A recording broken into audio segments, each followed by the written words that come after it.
आणि यानंतर वळूया पुढच्या बातमीकडे। महाराष्ट्राच्या विधानसभा निवडणुकीत एखाद्या उमेदवाराला तिकीट देताना त्या मतदारसंघात त्याच्या जातीचे लोक किती आहेत हे सर्वात आधी पाहिलं जातं। मात्र पश्चिम बंगालमध्ये जातीय समीकरण आता राजकारणात चालत नाही। हे ऐकून कदाचित आपल्याला विश्वास बसणार नाही, पण जातीय समीकरण राजकारणात का चालत नाही हे सांगतायत तिथले राजकीय विश्लेषक आणि त्यांच्याशी संवाद साधलाय आमचे प्रतिनिधी कृष्णा केंडे यांनी। पश्चिम बंगालचं राजकारण जातीय समीकरणावरती चालत नाही हे ऐकून तुम्हाला विश्वास बसणार नाही, मात्र ही इथली वस्तुस्थिती आहे। या संदर्भात मी काही राजकीय विश्लेषकांशी बोललो, त्यांच्याशी चर्चा केली। त्यांनीही मला हेच सांगितलं की इथल्या राजकारणामध्ये अजिबातच कास्ट पॉलिटिक्स चालत नाही। आणि हे का इथे कास्ट पॉलिटिक्स होत नाही, मग कुठल्या बेसवर इथं राजकारण केलं जातं हे जाणून घेण्यासाठी माझ्यासोबत हे राजकीय विश्लेषक आहेत। आपण चला त्यांच्याकडनं जाणून घेऊया इथल्या राजकारणाविषयी। आपका स्वागत है एबीपी माझा में। बहुत बहुत शुक्रिया। महाराष्ट्र में अगर देखा जाए तो पॉलिटिक्स का बेस ही कास्ट है। आप कहते हैं कि यहाँ पे कास्ट पॉलिटिक्स होता नहीं है, तो क्या कारण है? देखिए, भारतवर्ष में हर जगह पर कास्ट पॉलिटिक्स का एक दबाव बहुत बढ़ चुका है, एक प्रभाव बहुत बढ़ चुका है।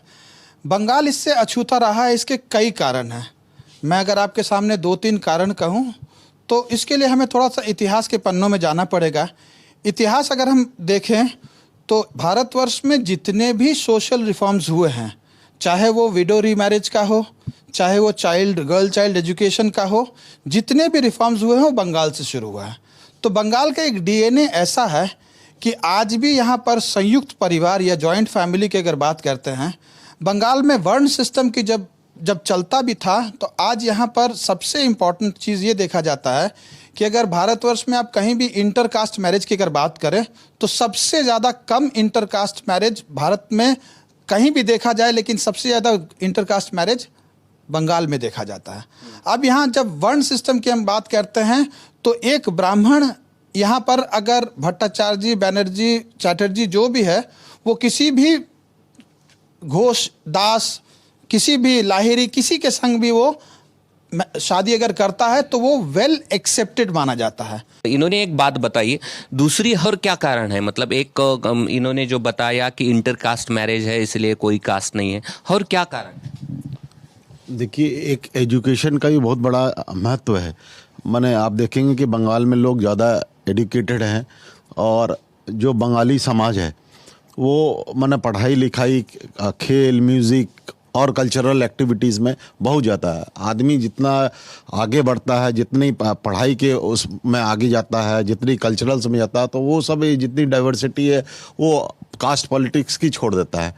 माने आज कॉलेज में बच्चे जा रहे हैं, स्टूडेंट्स जो हैं, वो इन सब चीज़ से उनका माइंडसेट अलग हो जाता है।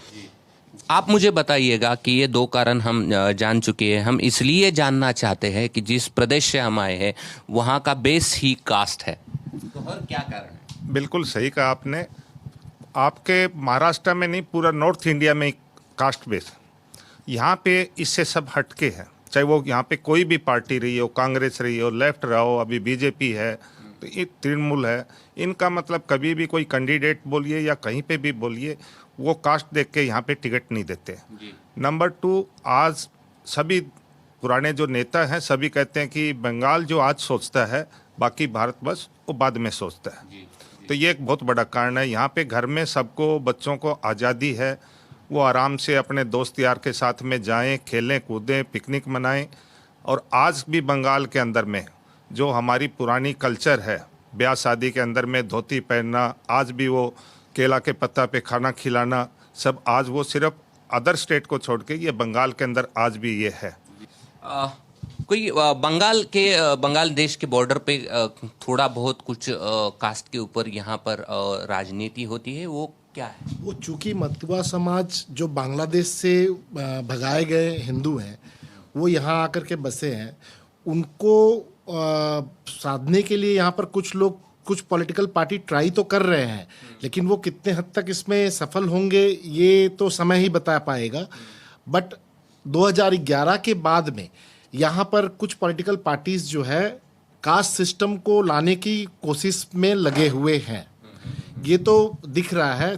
अभी 68 सीट रिजर्व किया गया है एससी के लिए यहाँ पर, और 16-18 सीट जो है रिजर्व किया गया एसटी के लिए यहाँ पर। तो इससे तो समझ में आ रहा है कि कहीं ना कहीं कास्ट सिस्टम अपने बंगाल में भी प्रवेश करने जा रहा है। अब ये परिणाम, इलेक्शन का परिणाम ही बताएगा कि इसका क्या प्रभाव पड़ने वाला है। जी जी। क्या बंगाल के सीमा पर जो मथुआ समाज है उनका क्या पॉलिटिक्स होता है उनको लेकर? देखिए, मथुआ समाज का पॉलिटिक्स ये है कि ये मथुआ हिंदू समाज के जो थे, जैसे कि मेरे भाई ने कहा कि ये पार्टीशन के टाइम में भारतवर्ष में आए, इन्हें यहाँ पर वोट देने का अधिकार है, इनका आधार कार्ड है, सब कुछ है, बट इन्हें अभी भारत की नागरिकता नहीं मिली है। तो ये कहीं ना कहीं अपने 70 साल की आज़ादी के बाद भी, और अब लगभग अगर मैं 77 और 71 की बात करूं, उसके बाद काफ़ी समय बीत गया है, क्योंकि इन्हें अपनी आज भी नागरिकता नहीं मिली है, तो इन्हें एक अलग तरीके से देखने की प्रयास की जाती है। बट इसे कास्ट पॉलिटिक्स या उस तरह से पोलराइजेशन की बात हम नहीं कह सकते हैं। आज भी अगर ये देखा जाए कि बंगाल में सबसे कम रॉयट हुए हैं, बंगाल में सबसे ज़्यादा कम, मैं राजनीतिक हिंसा की बात नहीं कर सकता हूं, बट रिलीजियस हिंसा बंगाल थोड़ा अछूता रहा है, और आशा यही है कि आने वाले भी दशकों में ये चीज़ नहीं होगा। ठीक है, एक लास्ट सवाल आपसे सभी से पूछता हूँ, छोटा छोटा जवाब चाहिए उसका। आप जब वोटिंग करने जाते हो तो ज़्यादातर महाराष्ट्र में ये देखा जाता है कि वो कौन सा कास्ट है, वो अपना नज़दीकी है, अपने गांव वाला है, अपने शहर वाला है, तो आप क्या देखकर वोटिंग करते हैं? फर्स्ट तो आदमी पहले वोटिंग करने जाता तो अपने इलाके का कैंडिडेट, उसकी प्रोफाइल देखता, वो कैसा आदमी है। अब लोगों का मन में यही विचार हो गया कि जो भी सेंट्रल में सरकार रहे उससे मिला जुला सरकार, डबल इंजन का सरकार यहाँ पर होए, या फिर उनके कैंडिडेट्स जो भी हो उनको जिताया जाए। उससे क्या होगा कि जो अछूता रहा यहाँ पर डेवलपमेंट, उसमें नजर डाला जा सके। जातीय राजकारण का होत नाही या प्रश्नाचं उत्तर या राजकीय विश्लेषकांकडून आपण शोधण्याचा प्रयत्न केलेला आहे, आणि निश्चितच ही खूप आदर्शवत गोष्ट आहे जी पश्चिम बंगालने आजही जपलेली आहे। कॅमेरामन धनंजय दारुंटेसह मी कृष्णा केंडे, एबीपी माझा, पश्चिम बंगाल। एबीपी माझा, उघडा डोळे बघा नीट।